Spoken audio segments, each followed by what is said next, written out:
kayong lahat. Pasensya na po at medyo nawala po ako sa pagbablog ng ilang araw lang naman po. Na-busy po kasi sa office. Medyo nagkaroon ng pag-overtime. Okay po, so kamusta na po kayo mga ka-brothers, mga ka-sisters? Eto po, nagbabalik na naman po ako, mga kasamut-sari Pinay in Taiwan. I hope na okay po kayong lahat dyan. Okay po, ang ating content for today is ang adobong talong. Siyempre, affordable na ulam uli. So, ito po is madalas lutuin ng aking Papa Badong nung nasa Murphy pa po kami. So, simulan na po natin. Ito po, mainit na po ang ating mantika. So, ilagay na po natin ang ating bawang. Ang ating sibuyas. At patlaan ang apoy.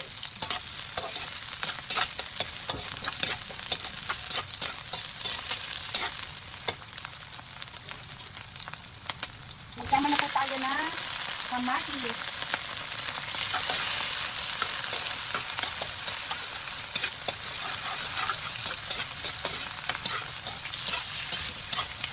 Okay po natin maluto.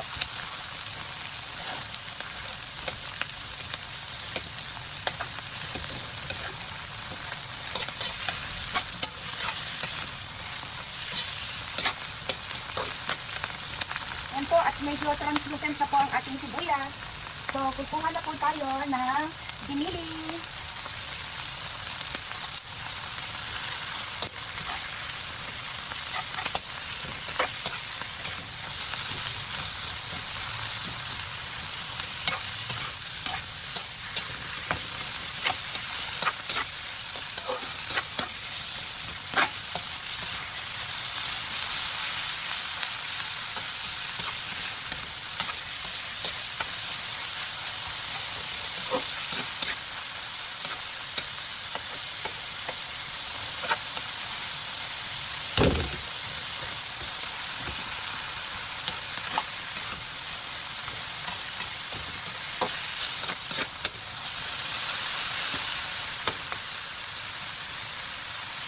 Nag-add po ako ng 2 pirasong sili para medyo may anghang ng konti. Kunti lang naman po.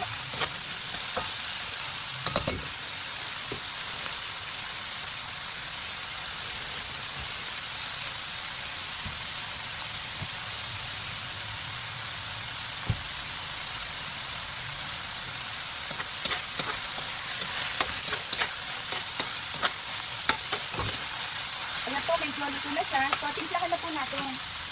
Asin. Ang ating paminta.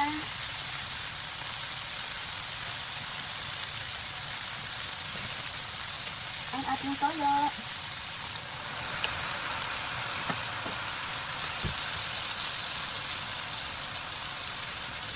Lagay po tayo ng konting tubig. Halasahin po natin yung ating mga rekado bago isama yung kanyang talong.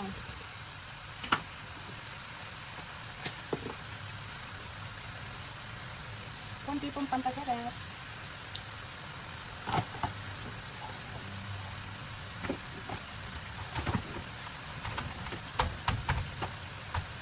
Ang ating talong.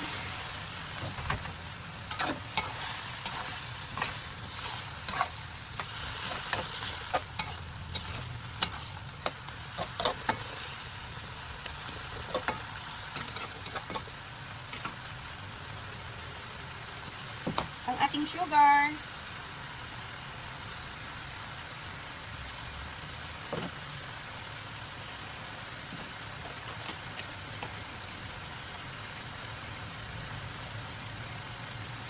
Adayin po muna natin.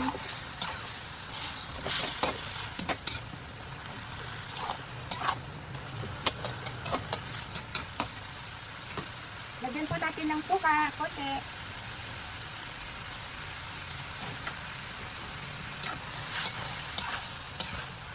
At ating pakuluan.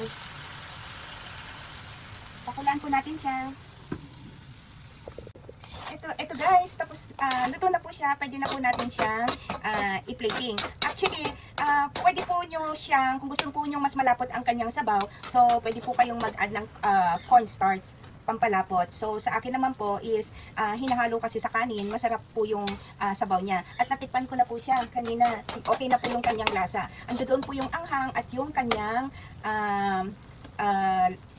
yung asim at ang alat. So, i-plating na po natin.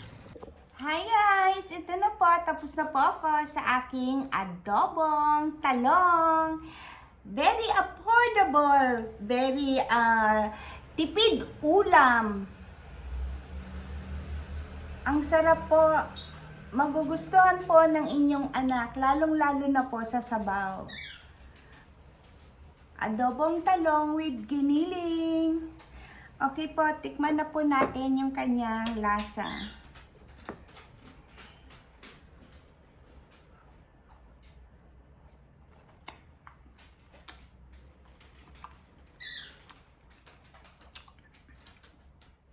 Masarap po siya. Nandoon na po yung alat, nandoon na po yung kanyang asim, at saka yung tamis.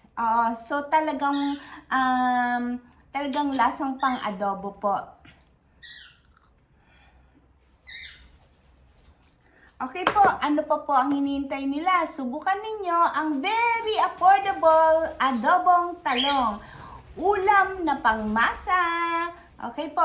So maraming salamat po mga kasamut-sari Pinay in Taiwan. So hopefully po abangan niyo po ulit ang aking susunod na content. Maraming salamat sa mga nakapag-subscribe na po. At sa mga hindi pa po nakakapag-subscribe, please, mag-subscribe po kayo. And then mag-like po kayo. At mag-comment po kayo sa mga gusto niyo pong lutuin. Okay po? So, see you next content. I love you all. God bless.